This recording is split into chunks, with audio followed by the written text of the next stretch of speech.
warahmatullahi wabarakatuh. Perkenalkan, saya Desi Nurlaila Mulyana, SSIT MKM, dosen program studi kebidanan program Diploma 3 Stikers Prima Indonesia.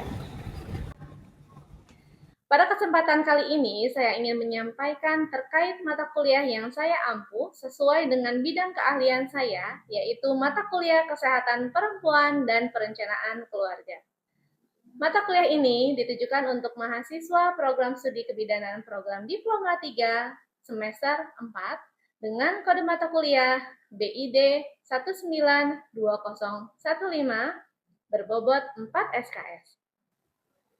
Diselenggarakan dalam 16 kali pertemuan tatap muka dengan rincian 14 kali pertemuan materi dan 2 kali untuk pertemuan masing-masing ujian tengah semester dan ujian akhir semester. Mata kuliah ini membahas terkait konsep kesehatan reproduksi, konsep gender, masalah-masalah kesehatan reproduksi. Tidak hanya itu, mata kuliah ini juga akan membahas terkait teknik pelayanan kontrasepsi serta evidence-based dalam pelayanan kebidanan. Adapun capaian pembelajaran lulusan atau CPL Prodi pada mata kuliah tersebut meliputi CPL Sikap 5, 9, 11, CPL Keterampilan Umum, KU 3, Pengetahuan, P1, P2, P8, dan P10, dan Keterampilan Khusus, K1, K2, K5, dan 6, yang tertuang dalam RPS dan telah divalidasi oleh Ketua Program Studi. Capaian pembelajaran mata kuliah yang diharapkan antara lain CPMK 1, mahasiswa mampu memahami konsep kesehatan reproduksi. CPMK 2, mahasiswa mampu memahami konsep gender dalam kesehatan reproduksi. CPMK 3, mahasiswa mampu memahami masalah-masalah kesehatan reproduksi yang sering terjadi. CPMK 4, mahasiswa mampu memahami rumor dan fakta yang terkait dengan kesehatan ibu dan anak. CPMK 5, mahasiswa mampu melakukan teknik pelayanan alat kontrasepsi. Yang terakhir, CPMK 6, mahasiswa mampu memahami evidence-based dalam asuhan kebidanan. 3 komponen utama dalam proses pembelajaran mata kuliah ini adalah Delivery, Interaction, and Assessment atau DIA. Dalam pemenuhan aspek delivery, saya menggunakan berbagai literatur untuk perkuliahan seperti buku ajar dari berbagai sumber, kemudian ada modul untuk praktikum, dan terdapat artikel ilmiah yang relevan. Secara khusus, saya juga sudah menyusun materi perkuliahan dengan artikel ilmiah yang sudah saya lakukan dan dipublikasikan di jurnal nasional bereputasi. Hal ini saya lakukan sebagai bentuk integrasi hasil riset ke dalam pembelajaran mata kuliah yang saya ampuh. Materi yang saya sampaikan didukung oleh beberapa media pembelajaran berupa video, kuis interaktif, quizzes, ataupun Word juga Canva sebagai media pendukungnya. Dalam aspek interaction, pada mata kuliah ini saya juga melakukan sistem student-centered learning, di mana pembelajaran ini dilakukan dengan cara menempatkan mahasiswa sebagai subjek, sehingga akan mengembangkan minat, aktif, kreatif, dan inovatif. Sistem SCL ini terdiri dari pembelajaran interaktif, diskusi, studi kasus, dan kooperatif. Adapun platform yang saya gunakan adalah Siakat yang dimiliki Stikers Prima Indonesia. Pada platform ini, mahasiswa akan mengisi daftar hadir, kemudian mengumpulkan tugas, mengunduh materi, dan RPS yang telah disusun oleh masing-masing dosen. Selanjutnya, aspek ketiga yaitu assessment ataupun sistem penilaian. Sistem penilaian yang saya lakukan dalam mata kuliah ini mencakup asesmen formatif untuk penilaian proses yang dilakukan melalui kuis, tugas individu, kelompok, serta penilaian sikap dan keterampilan sesuai RPS. Selanjutnya, asesmen sumatif untuk penilaian akhir berupa UTS dan UAS. Terdapat 5 aspek dalam sistem penilaian assessment, yaitu praktik 30%, kuis dan tugas mandiri 20%, kehadiran 20%, UTS 15%, dan UAS 15%. Indikator penilaian tersebut saya sampaikan pada awal perkuliahan kepada mahasiswa agar mahasiswa dapat mengetahui proses penilaian yang saya lakukan secara transparan dan objektif. Kemudian hasilnya pun saya umumkan secara transparan dan objektif melalui platform online WhatsApp program studi. Referensi yang saya gunakan dalam mata kuliah ini ada berupa buku referensi karya saya sendiri dan juga buku referensi karya ahli lainnya serta artikel jurnal saya sendiri yang bereputasi dan memiliki nilai kebaruan agar mahasiswa mampu mengikuti perkembangan ilmu pengetahuan dan teknologi masa kini. Demikian pemaparan 3 aspek yang saya terapkan dalam proses pembelajaran, yaitu delivery, interaction, dan assessment yang sering disingkat DIA. Baik, berikut adalah video proses pembelajaran pada mata kuliah kesehatan reproduksi dengan materi pada pertemuan 4, yakni screening keganasan penyakit kesehatan reproduksi.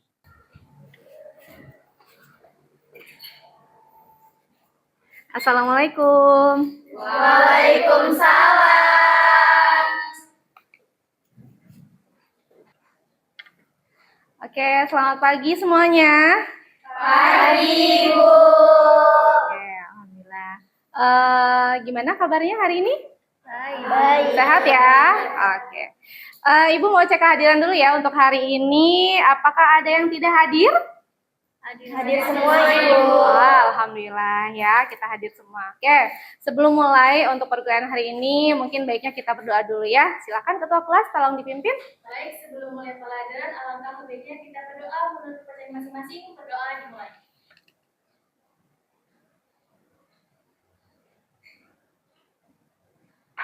Berdoa selesai. Oke, di pertemuan sebelumnya kita sudah bahas tentang gangguan masalah reproduksi. Salah satunya, nanti Ibu akan tanya salah satu ya. Silahkan jawab ya. Oke, apa yang dinamakan tentang infertilitas primer? Boleh, siapa yang jawab? Saya Ibu, jadi infertilitas primer itu pasangan suami istri yang aktif berhubungan seksual dengan benar tanpa menggunakan alat kontrasepsi. Namun selama 1 tahun itu belum memiliki anak. Oke, terima kasih ya Reni. Tepuk tangan untuk temannya. Oke, kita mulai ya. Nah, sekarang apa itu deteksi dini? Ya, siapa kira-kira yang mau kasih pendapat? Oke, boleh silakan. Jadi deteksi dini itu langkah awal untuk mencari tahu adanya penyakit atau masalah kesehatan gangguan tumbuh kembang sebelum terjadinya gejala berat itu muncul. Oke, terima kasih ya Naza. Bagus ya teman-teman. Silakan. Oke, nah jadi itu. Deteksi dini itu adalah langkah awal. Namanya deteksi itu pasti adanya di awal. Ya, mendeteksi secara awal untuk mencari tahu adanya penyakit. Biasanya sebelum gejala itu muncul. Ya, oke. Nah, kaitannya dengan screening keganasan penyakit. Itu biasanya dilakukan pemeriksaan kesehatan untuk menemukan tanda kanker. Karena penyakit keganasan identik dengan penyakit kanker. Gitu ya. Nah, kanker awal mulanya dimunculi oleh lesi prakanker sejak dini atau sebelum munculnya gejala. Ya. Oke, kita akan bahas tentang cervical cancer ya. Apa itu kanker serviks atau cervical cancer? Ya, kanker leher rahim itu adalah jenis penyakit kanker yang ada atau terjadi pada daerah leher rahim. Ya, atau serviks. Di mana posisi serviks? Posisi serviks itu adalah di bagian terendah dari bagian rahim ya, yang terletak menonjol di puncak liang senggama. Gitu ya. Disitulah posisi kanker serviks. Oke, kalau kita lihat nih secara gambar, ya, Bedakan antara serviks yang normal dan serviks yang terdapat lesi. Gitu, ya. Oke. Perbedaannya adalah serviks yang normal dia terlihat mengkilat. Benar ya? Nah, kalau yang lesi prakanker dia mengkilat, tapi seperti timbul adanya lesi.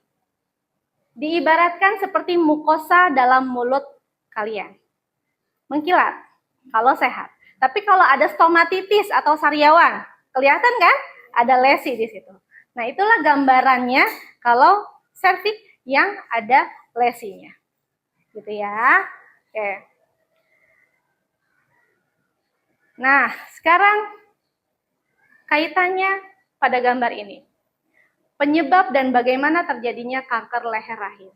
Nah, inilah penyebab dari penyakit kanker leher rahim, yaitu virus. Virusnya namanya human papilloma virus. Oke, sekarang jika kita kaitkan antara gambar dengan gambar ini dengan gambar ini, kira-kira ada korelasinya nggak? Ada hubungannya nggak? Boleh. Ada ya. Ada laki-laki, ada perempuan. Pasti ada hubungannya nih. Ya, kita bahas nanti di slide selanjutnya. Nah, seperti yang slide sebelumnya, penyebab sel serviks adalah virus apa? HPV, yaitu Human papilloma virus. Oke, ya. Nah, bagaimana bisa terjadinya kanker leher rahim?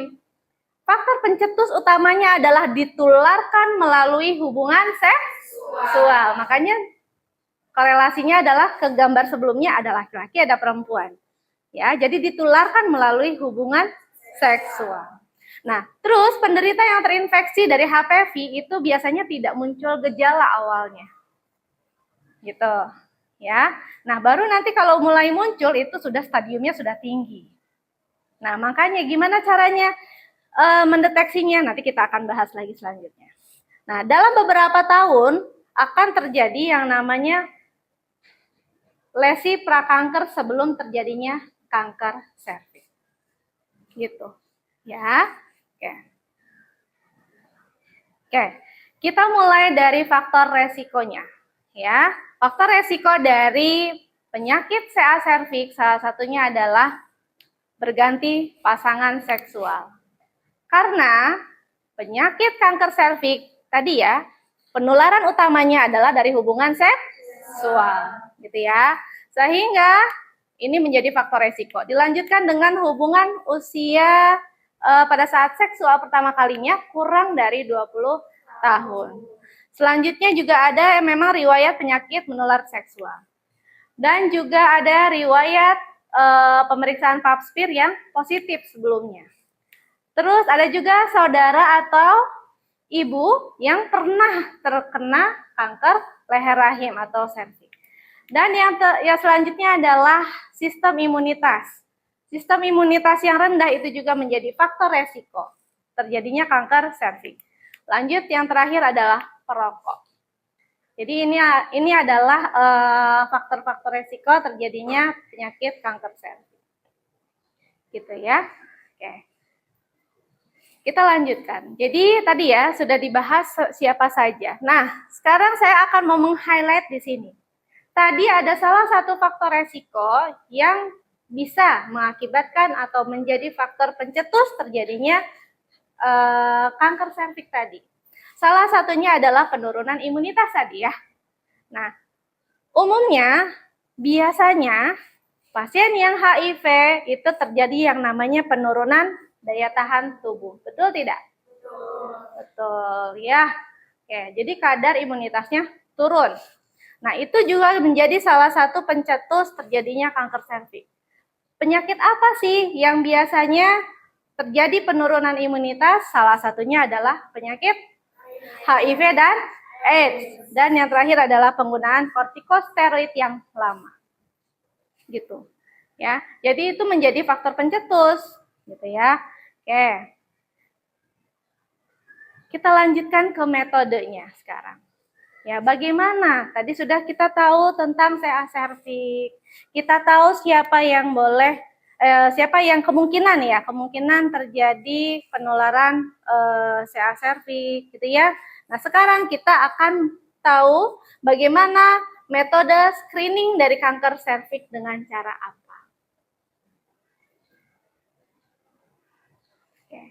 Yang pertama adalah kita akan bahas tentang IVA test. Gitu ya, IVA test. Nanti ada beberapa cara lagi selain IVA test, ada pap smear dan ada HPV DNA namanya. Tapi kita hari ini kita bahas untuk ya IVA test dulu ya. Oke. IVA test itu adalah infeksi visual asam asetat yang merupakan sebuah metode untuk mengidentifikasi lesi prakanker. Yaitu dengan cara apa? Dengan cara mengusap rahim atau leher rahim, mulut rahim bagian cervix itu dengan larutan asam asetat 3-5% dengan aplikator menggunakan kapas. Nanti lesi prakanker itu akan muncul. Hasilnya akan terlihat dan dapat diamati secara mata telanjang. Artinya kita nggak perlu pakai mikroskop. Jadi kita bisa langsung lihat. Kita buka ya introitus vaginanya menggunakan spekulum, kita olesi di bagian mulut rahimnya dengan menggunakan asam asetat, langsung muncul saat itu dengan kurang lebih 20-30 detik muncul lesi. Muncul terlihat jika memang dia ada lesi prakanker. Gitu. Tes dengan asam asetat 3-5% itu bila terdapat lesi kanker, maka leher rahim itu akan berubah menjadi agak keputihan. Yang tadinya seperti ini nih, mengkilat, jadi muncul adanya putih-putih. Ya, gitu. Ini adalah contoh lesi prakanker. Gitu. Ya. Oke. Nah, siapa saja sih yang dianjurkan untuk melakukan IVA test? Oke. Adalah wanita ya, usia 30-50 tahun yang sudah berhubungan seksual. Ya, kalau misalnya belum 30 tahun, boleh nggak IVA test? Boleh, asalkan dengan syarat sudah melakukan hubungan seksual. Gitu, ya.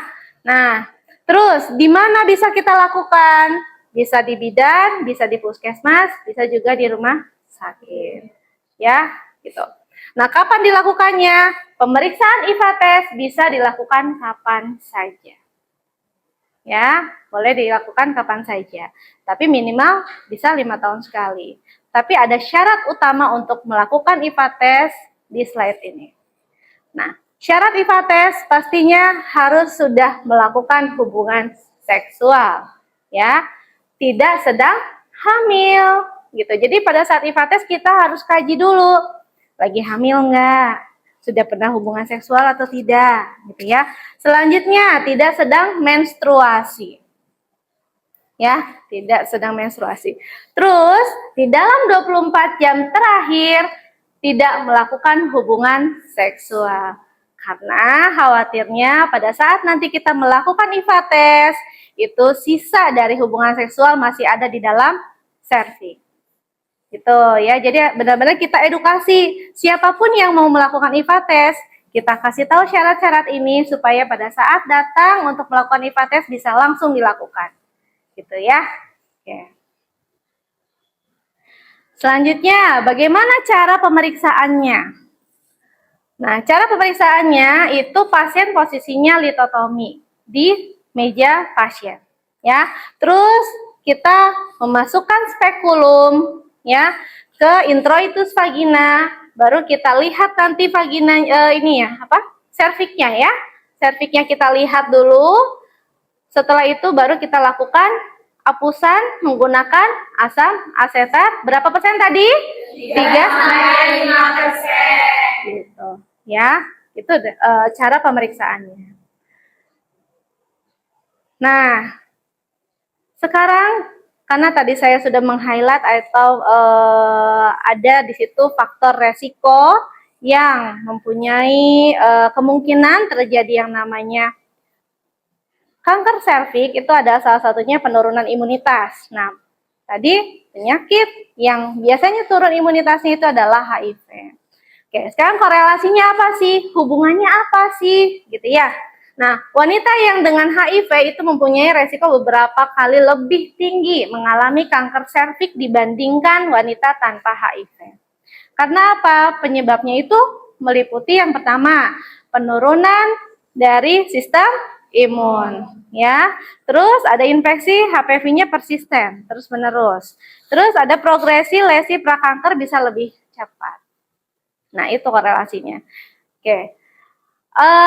Kaitannya dengan HIV, ya, kita kaitkan dengan ini ya, CA cervix itu kanker serviks dan HIV itu memiliki korelasi yang sangat kuat, di mana infeksi HIV tidak secara langsung menyebabkan kanker serviks.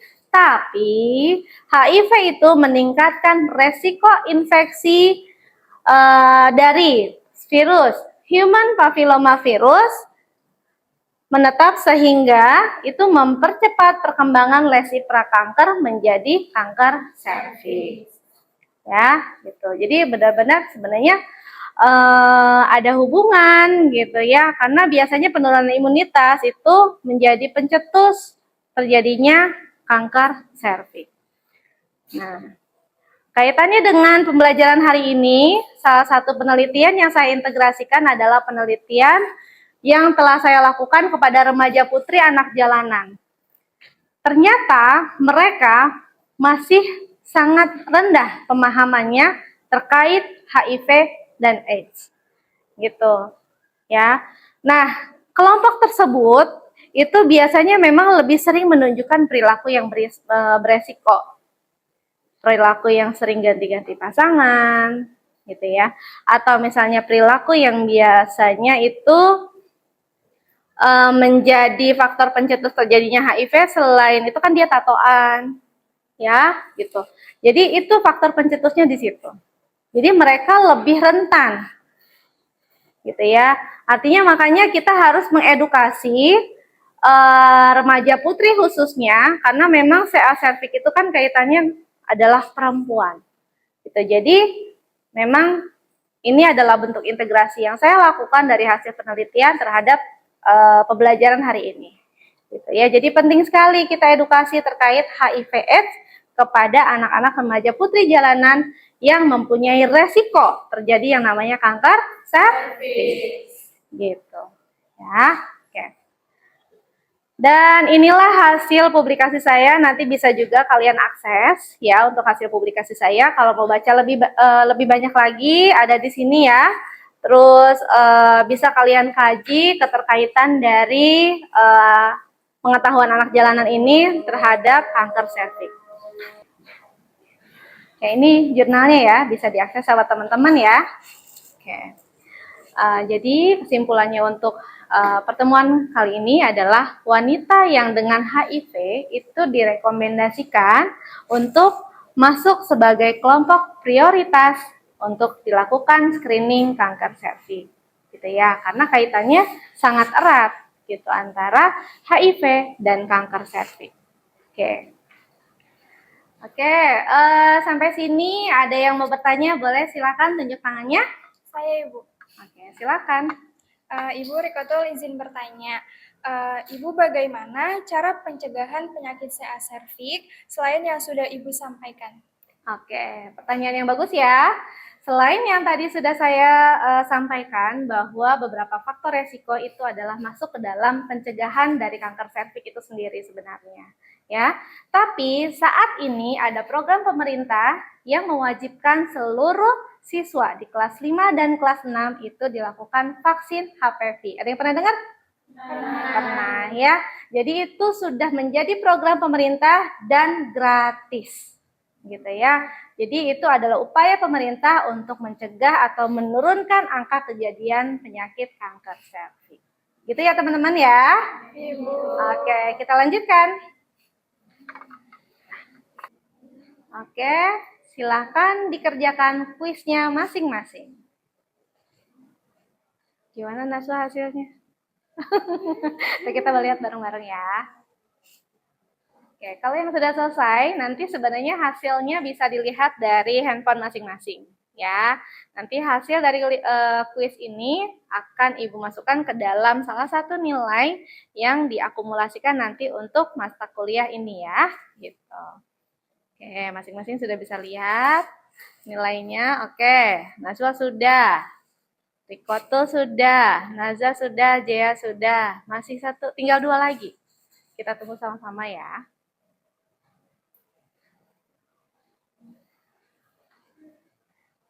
Oke. Ya.